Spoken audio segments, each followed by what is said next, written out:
যখন কোনো বান্দা সূরা ফাতিহার একটা করে আয়াত বলে আলহামদুলিল্লাহি রাব্বিল আলামিন, সঙ্গে সঙ্গে আল্লাহ জবাব দিয়ে বলেন হামিদানি আবদি, বান্দা তুই আমার প্রশংসা করলি।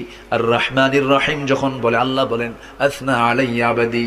মালিক ইয়াউমিদ্দিন যখন বলে আল্লাহ বলেন মাজ্জাদানি আবদি।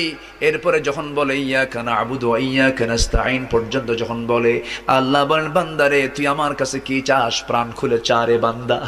ইহদিনাস সিরাতাল মুস্তাকিম থেকে শুরু করে নিয়া ওয়ালাদ-দাল্লিন পর্যন্ত যখন বান্দা বলে তখন আল্লাহ বলেন বান্দা নামাজের মধ্যে এমন প্রেমের খেলা খেললি, বান্দা তুই যা চাইলি সব আমি আল্লাহ কবুল করলাম।